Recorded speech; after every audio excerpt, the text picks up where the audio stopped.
General clutter, things you had to throw in under the shed before it snowed, cars in storage, projects you never got to this summer.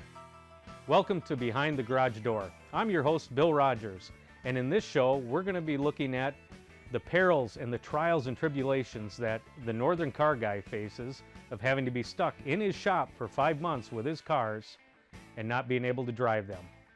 We're going to be talking to three guys this episode, Tom, Dave, and Mark, and get their stories on what got them into cars, what do they do in these 5 months, and what keeps them looking forward to those 7 months that we can be just like the rest of the country and out cruising. So sit back and enjoy, and let's take a ride.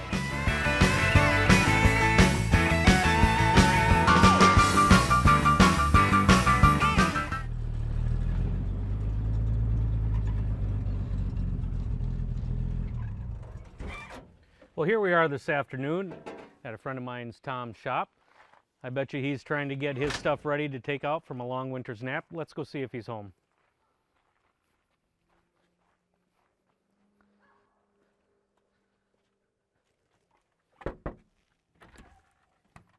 Tom, thanks for taking time to sit down and talk with us. It's sunny day, it's mid-70s, it's mid-April, and Tom, I walked in your shop and all your cars are still sitting here. I know we had a snowstorm last Friday. Yep. Hasn't the salt washed off the roads enough for you, or what do you normally like to see? We have not got enough good heavy rains to clean the roads off in my eyes. I mean, I don't like taking them out until we get the good wash on the roads, so. Okay. So after about 2-3 rains, you... That's about it, yeah. I mean, instead of plowing, they just dumped salt these last few times, and it's still sitting out there, so. Well, it's been a long winter, Tom. Usually us Northern car guys, we have, we call it the 7-5 split. 7 months of being able to drive them, 5 months of having them sit inside in storage here. You have a very nice shop and a lot of room to work on things. What do you do with your time the 5 months when we can't drive them? Do you work on them? Do you get a chance to do any repairs? How do you spend that 5 months? There's small projects I like to get done. I mean, if there's something that needs to be done on a car, whether it's pulling transmission or changing out exhaust or whatever it is, it's just the small projects. It's hard finding time. You know, during the winter months, you're taking care of snow, plowing everything, so that takes up a lot of time. But when I do have open time, I like to come back here and work on whatever I need to. Okay. Things that need to be done during the winter months that, you know, you'd rather do then instead of out driving your car during the summer months. Tom, the first thing we notice when we walk into your nice shop, outside of how nice you have it laid out, is that fine AMC product behind you. You want to tell us a little bit about that, and have you had this car that long? I've had this car now, actually my wife has had this car now for 3 years. This is my wife's car, and it was a barn find. I call it a barn find because the guy I bought it from had the body work all redone in a brand new paint job, and he pushed it in the garage, literally pushed it in the garage. It wasn't running, and it sat there for 11 years. So when I got it, it had a good ½ inch of dust on it. And I brought it home, cleaned it up, and it's what you see right there. A lot of TLC and rubbing and polishing, and the paint job held well, and it was a barn find. I mean, it was, if I could show you pictures before and after, you'd be amazed. Do you like sticking to one make or model, or do you have a varied interest of all brands and models of cars? Sure, I've got varied interest in everything. If you look around all my paraphernalia around here, it's everything. Muscle cars is what I love. Doesn't matter if it's AMC, Chevy, Ford, Dodge. I mean, I like them all. They all have a special place in my heart. I mean, they're just muscle cars are muscle cars. They don't make them anymore. The modern day ones just don't compare to these. So no, I'm not. I'm more of a Ford man, especially with Ford trucks. But when it comes to cars, I kind of slide more towards the Chevys. So pretty much it's the traditional 63 to 72 years of all makes and models, which denote the muscle cars is what you enjoy. Yep, exactly. Well, Tom, I know you haven't got any of these out yet. Most of the covers are still on them, but would you mind showing us around on a few of your cars? Sure, not a problem.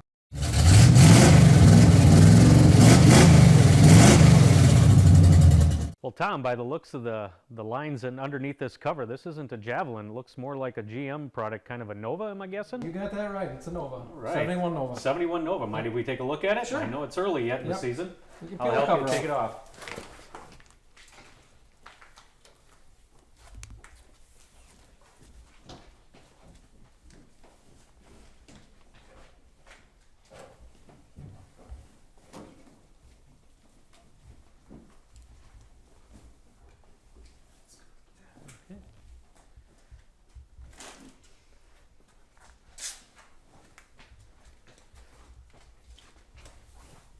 Well, Tom, tell us a little about this car. I see Rally Nova on it.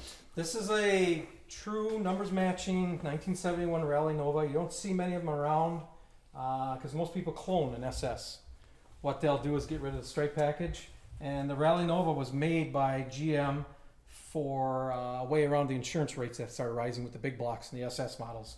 Rally Nova was, you were able to order with any size motor you wanted, and you get the stripe package, you get the same suspension as an SS, but the insurance company didn't know about it, so they were hiding it. Well, a lot of brands did that back in the big block days.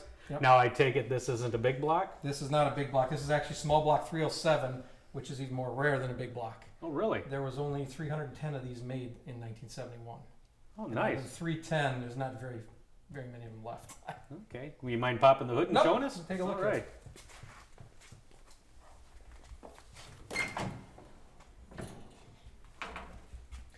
Now that looks pretty original, Tom. This is exactly what you would have seen back in 1971 if you walked onto the showroom floor of a dealership. This is what it would have been. This car has been restored back to original specs. Like I said, matching numbers. The only thing different on this car is this fiberglass hood, and these came with white wall tires. Actually, most people don't even know what white wall tires are nowadays. That's true. Other than that, this is exactly the way it looked back in 1971. Now was the 307, most people know the small block GMs, you know, the traditional 350. Was this same motor lines as the 350 and the 305, or was this a unique motor? Nope, this was exact same block as the 350, just punched out less, so thicker Okay. walls on it. And the 307, this is rated at a whopping 200 horsepower. 200 horses. Yes. Wow.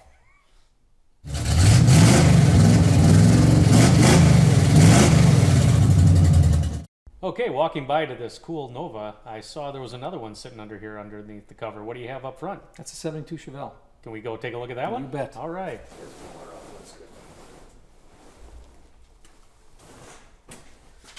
Well, Tom, I think this is probably the most recent addition to your collection. You want to tell us a little bit about it? What, with so far a Javelin and a Nova, why is there a Chevelle in the garage? Chevelle's been my dream car my whole life. I've always wanted a 72 Chevelle, and I finally purchased one 2 years ago. It's just the body style I like the best, and I got it. Okay. Now, do you have any plans? It looks like you've had fun driving it for a couple years. What do you have plans for this one? I'm planning on doing a full rotisserie restoration on it. But as of now, it's just drivable, and it's fun to drive around, like I said, during the summer months. But it'll be a nut and bolt restoration right down to everything. Okay. Inside, outside, upside Correct. down, pretty much. Yep. Okay. What's this one running for a mil? This has got a 327 out of a 68 Corvette in it. Really? Yes. Can we pop the hood and Yep. take a look?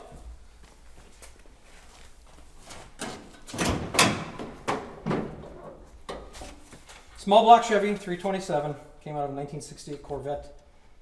Probably running about maybe 300 horse. Okay. Is this going to be the motor you're going to keep with it, or are you going to? I'm debating right now. I've got a small block 350. I'm thinking of stroking out to 383 and maybe put that in here, or just build this one up a little bit bigger, but that'll come in time. There you go. All takes time. Yep. All takes time. You said this was a 72. Correct. Now, was this the last of this body style, or when did they switch? This was the last of this body style. And the funny thing about this car is this was the last Malibu Chevelle to roll off the line. So this car right here was the very last body style to come off the GM line. This car right here. Wow, this very car. This very car, correct. Wow. According to numbers, that's Good pedigree. Yes. Always something neat to have. Mm-hmm. Is it a factory automatic, 4-speed, or what do we have Factory inside? automatic, but I picked up a 4-speed last year for it, which I'm going to be doing a conversion on it this summer. Okay. It's going to be more of a summer Let's project. take a look for the winter. inside here and Yep. see what we have. Go around inside here. Were these bucket seats factory? This car came factory with bucket seats, correct, and I reupholstered these last summer, so those are all redone already. But the rest of the interior needs work, new carpet, new side panels, dash, all that stuff will get replaced on it, and the back seat too. Well, for a 44-year-old vehicle, I think she's stood the test of time already. She's in decent shape. The body's very solid. It was a Southern car, so the rust didn't eat it up like typical Wisconsin cars, so that's one of the main reasons why I bought it. There's very little body work that needs to be done. That's going to make the restoration process go a lot easier and Correct. less It'll be expensive. a lot more solid once it's done too. Well, that's good. Well, Tom, you've had a variance. You got a lot of nice drivers, but my soft spot is the old Ford pickup trucks, and I can't help but notice what you have sitting on a rack here. That's a 1953 Ford, exactly like the one you have, but in a very raw state. Okay. Your plans for this?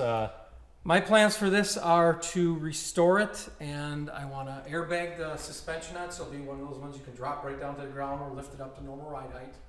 I'm looking to put a 347 stroker, which is a 302 block in there, and yeah, it's just going to be a long project for me. I'm not in any hurry to get it done. So restore probably isn't the correct term to use on this one. Well, if you So look at we're the going condition to- of it, it needs to be restored. It needs a That's lot true. of metal work, but it's going to be modified, highly Complete modified. modified build. Correct, And yes. That'll look nice. Yep. Well, Tom, we had a great time here. I mean, you've got a great shop, and it's nice that you have the room to keep everything inside, but I think summer's coming, and, it's a little warm outside. Yes, it is. Is this one ready to fire yet? It could be, yeah. Okay, let's see if we can hear what a small block Chevelle sounds like Okay. on its first startup. Sounds good.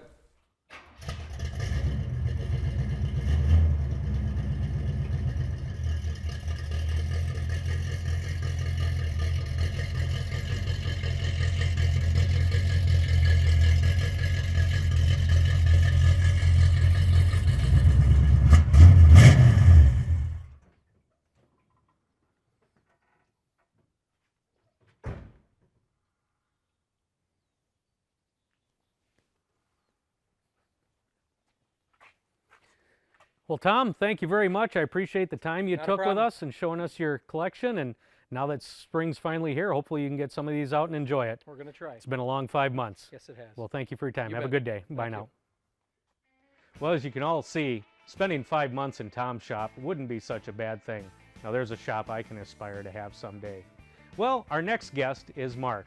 Let's go see what's behind Mark's garage door.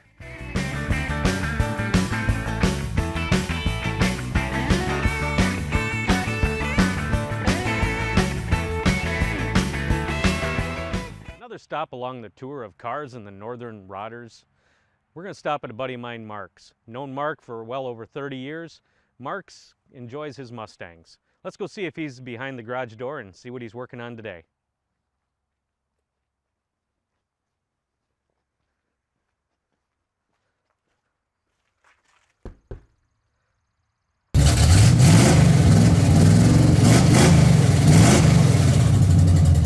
Hi Mark, thanks for sitting down with us today and talking a little bit about your car. We have a great sunny day starting here in mid-April. Wisconsin weather, it doesn't get any better than this. Mark, what do you do to get your car into storage each fall, and then what do you do to start it up and bring it out in the springtime? Do you have any certain way to do anything, or how do you do that? I just pretty much drive mine in a garage. My garage is heated, and Okay. I do work on it over the winter if I have time, and pulled it out the other day and changed the oil and wiped it down and good to go. It looks like all the salt's washed off the road, but there's still a little out there yet. Do you have any certain time that you wait for the salt to go off, so many rainstorms, or do you just get in it and drive when the weather's nice? If it's a warm day, I'll take it around the subdivision just to run it. Okay. But otherwise, the roads have to be pretty bare, yeah. Having the opportunity to know you for about 30 years, Mark, you've been into Mustangs, and we have a great example of a second-generation Mustang here. Tell us about your current Mustang. It's a 1968. It's an early one. It's got a 289. Pretty much represented as original the way it would have came from the factory. I got it 5 years ago. I tried to buy one without having to paint it, because as I'm getting older, it's getting hard to do that stuff. So I switched the interior out, detailed the engine, went through the transmission and stuff. And Okay. now the only thing I got to do is get a new top on it, but it's like a 4-month wait. Mark, you've pretty much been a Ford man most of your life, and you've had a lot of different makes and models from Ford, but Mustang has kind of been your mainstay. And what originally got you into Mustangs? What was the initial attraction that brought you to having as many as you've had? My dad drove big Buicks, and a 66 GT Fastback Copper passed us up, and that just got me going because it pissed him off.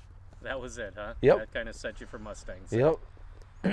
Well, And then I never lost a dime on one yet. I've had other brands and never made money on them. Never lost a dollar on a Mustang. so basically protected your investment when it was time to Yeah. sell and get a different one. That was probably 24 Mustangs ago. Well, would you mind showing us a little bit and telling us a little bit about your car? Sure, no problem.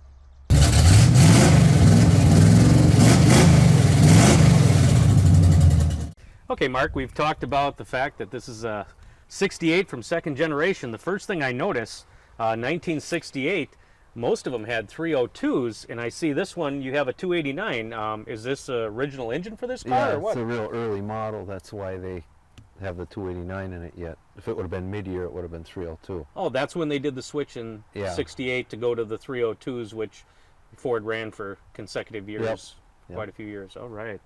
Well, Mark, it looks very gorgeously detailed underneath. It looks like it took you a lot of time from the bolts, everything's what color it is. Can you tell us a little bit about what it takes to make an engine compartment look this nice? Well, completely strip it out, fenders, everything off. Then I sandblast the engine compartment, paint it black, and all the nuts and bolts are original. They all been recoated. Okay, I see that. All the numbers match on them.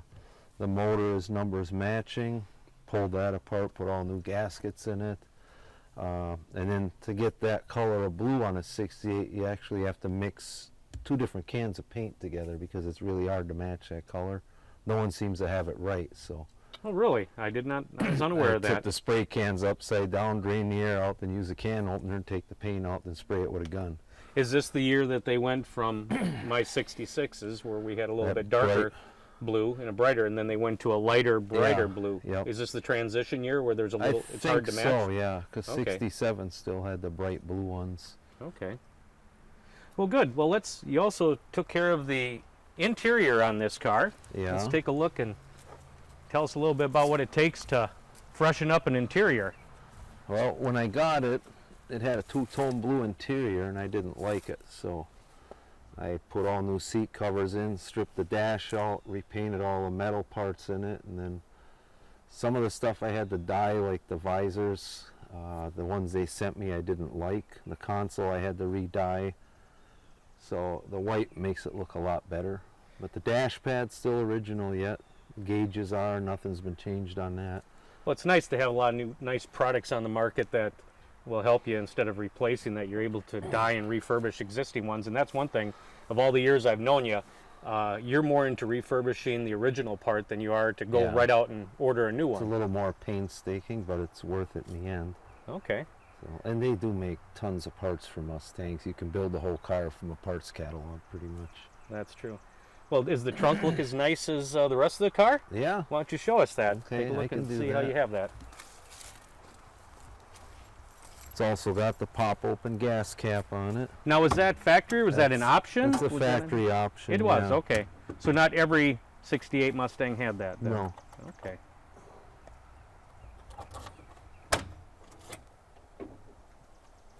So pretty basic. Spare tire, jack handle. In this model, utilizing instead of a spray, what we see a lot of trunk spatter and things like that, they utilized more of a vinyl inlay cloth, a separate and then, one? The sides are the body color, the wheel tubs. Okay. Now, was that just for the convertible, as I see the separation for the convertible area, or was this in every Mustang of this year? Did they use Mustang that? coupes had the separation, fastbacks went right through. Okay. Well, good. Looks like even the trunk is detailed out nice. Yeah, you pretty much got to have it that way if you want to show it.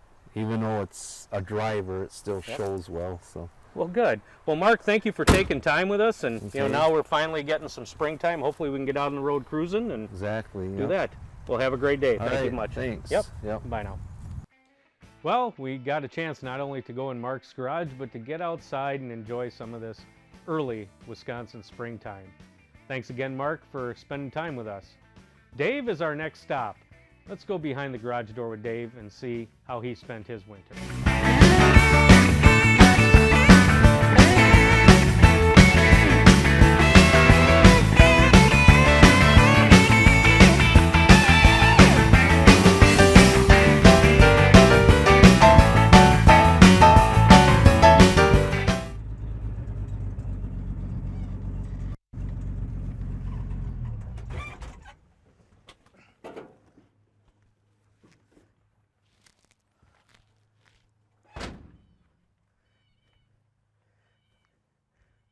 Well, here we are at Dave's place. We'll stop in, see if Dave's home, and see what he has to say about the early spring startup from a long winter's nap. Let's go check and see if he's home. Hi, Dave. How's it going, Bill? Good, good. Here we are, middle of April, and your cars are still sitting inside. I guess we're still in Wisconsin, aren't we? We sure are. Why are your cars still sitting inside? It was 70 degrees today. Is there a reason you haven't brought them out yet? One, there was no rain to wash the roads off, get the salt off it from the snow we've had, so obviously it's not in a hurry to get it out if there's still salt on the roads. How many rains do you like to see before you bring your cars out? I'd like to see at least 3 or 4 rains after the last snowfall. What is it, just the dust that sets up on the frame rails, or what do you have that works? Dust. I feel the dust. I feel the dust gets to it, and if you water it, then you got salt problems. So it sits there, and as soon as you wash it, it creates like a salt water and creeps in there. Right. The winters are quite long. We have 5 to 6 months sitting in the garage and only 6 to 7 months using our cars. Right. During the winter, what do you normally spend your time doing? Is it planning, building, prepping? How do you spend your winters mostly with your cars? Just depends on what the weather's like. If it's nice outside, you still got snow, I'll go out there and work on them, dink around with them. Otherwise, if it's snowing, I'm snow plowing. But normally I do like to try to do something to them. Unless I'm building one, then I'll work on it all winter and build it. You know, or like I said, just work on it a little bit at a time, doing something to it just to keep myself occupied. You had an opportunity that a lot of people don't have. You grew up north and had the opportunity to move down south and live quite a long time down south. How long were you down there? 18. 18 years. 18 years. Now, did you have some of your cars with you at that time? I had 2 cars at the time. Probably got spoiled having the ability to drive them 12 months out of the year. Yeah, Drive drive them every day, anywhere you want to go, except in the rain, you know, but I would drive them every day if it's not raining. They were out somewhere and about every day. We spend most of our time watching these great shows that are mostly filmed down south in the Sun Belt, and most people don't understand the anxiety of what we go through not being able to drive our cars for almost half a year. Right, not knowing you can't get in it. That's right. You know, and like I said, in Florida, there's a car show every weekend practically. You know, sometimes even during the week, a cruising, you know, but here we sit. Dave, when did the car bug really bite you? What started your, I guess, affinity with cars? Basically, my dad was a race car driver when I was young, my stepfather. When he raced cars, so he got me into the Chryslers. Everybody else in my family is all Chevrolet fans. I'm the only one that's Chrysler, and he got me into cars, and I've just enjoyed it ever since. And I enjoy building them. That was my biggest thing, is being around him, watching him build them, knowing what he does, learning from him, and I just enjoy doing it. It's kind of the pride of crafting something yourself and getting a chance to use it. Yes, yes, and enjoying it.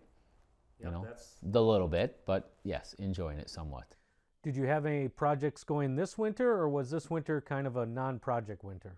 Non-project winter. I helped my brother do a couple, a restoration, but that was pretty much it. That's good. And then I built a motor for a buddy of mine, for the CUDA that you see in the background. Well, tell us a little bit about this. Is this a 71? 71 340 AAR 6-pack CUDA, all original, numbers matching car.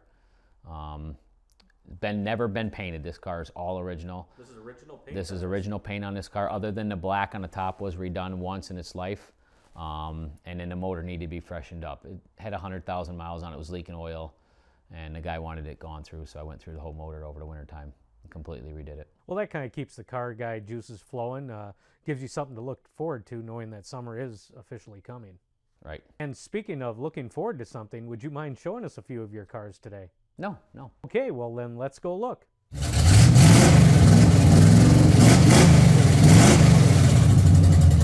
Well, here they are. These are the cars that are stored for the winter. Jeez. You know, this is almost automobile neglect. Five months we have to take and put our vehicles in entomb them. Yep. But all you can do is look at them. You can't even drive them, start them, nothing. jeez. Well, Dave, you got some nice cars here. You tell us a little about this yellow one.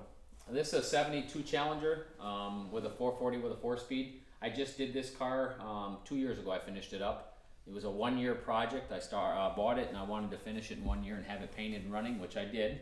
And now I just drive it as an everyday car during the summertime. Something to go to the shows with. Yeah, it looks very nice. You did most all the work on it yourself? Me and my brother. All the mechanical I've done. My brother and I did the paint and body work. We did it together. Looks nice. Well, it takes a little pride, and that's one thing too. Anybody can go out and buy a car, but you get that little extra pride when you Exactly. And it's the way I want it. put your own love in it. You know, it's the way I want it, and you know, I don't buy something that somebody else has to do, and then I got to redo it. This way, I do it the way I want it, and it's done when it's done. Well, that's good. Well, that's one thing too, and that's kind of an old. We try to say up north our cars are a little bit better because for 5 months we get to work on them and don't have to worry about driving them. Correct. Yeah, there ain't no taking them out for 5 months. No kidding. So They we stay might as in well here. work on them and Exactly. put some good cars together. Exactly. Well, let's take a look at this one. Show it to us. This one's all done underneath, same color as the outside of the car. It's got a 440 motor in it. Pretty much all stock, little 30 over with a cam, but nothing major. Is this the original block or is This this is a the new original block? motor that came with the car. It's originally a 360 car. Okay. And it came with a big block when I purchased the car. Looks very nice. Very nice. Thank you.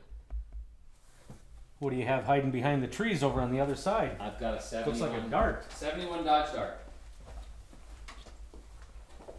This is a 71 Dodge Dart with a small block. I bought this car in Florida. It's originally a Florida car. Oh wow. And it originally had only like 3,600 or 36,000 miles on it when I bought it. Buddy of mine owned it, and he bought it from a little old lady, and pretty much redid the car. I've owned this car, God, I think it's probably about 25, 28 years already. Speaking of little old lady, it looks like it's set up for a little bit more than going to get groceries. It is now. It used to do a lot of street racing in Florida, quite a bit. Usually 2-3 times a week it was going to Florida, somewhere in Florida going street racing. Well, that's good. When they clamped down on street racing, you kind of got time to get out of it before you get your car taken from you. That's so true. I pretty much got That's out of it, true. and then I moved here and don't drive it too much now. Maybe 200-300 miles a year it gets on it. But down in Florida, it never had to be entombed for 5 months like this. No. Being scared of the salt. It was driven on a weekly basis in Florida almost every weekend, somewhere. Well, that's good. Well, Dave, I appreciate the time you've taken with us, and hopefully we've kind of shown the other side. A lot of places everybody looks and sees the cars driving down on sunny days, but nobody understands the anxiety we go through not being able to take our cars out for 5 Exactly. months at a time. And then Exactly. even when it is today, it's mid-April and we had 75 degrees. There And they we can't sit. even, there they sit. It ain't even time to think about even getting them out yet because the roads still have No. salt on them. Well, maybe we'll get lucky and have a few more rains here quick and we can get them out and start our cruise next. Yep, So, yep. well, Dave, thank you for your time. Appreciate you it, have Bill. a great Thank time, you. and we'll see you again. All right. Thank you. Dave, you take great care in putting your cars away for 5 months, and we'd like to thank you for sharing your stories with us about your love for Mopars. Mark, we'd like to thank the time you took with us with your 68 Mustang, and Tom, muscle cars of all types are welcome into his shop. Well, my name's Bill Rogers. Thanks for spending some time with us, and hopefully you can now understand some of the trials and tribulations that us Northern car guys face and how we survive and to put everything together in a shop that's cluttered during the winter, and we still come out for what's behind the garage door. Good night! I gotta clean this shop.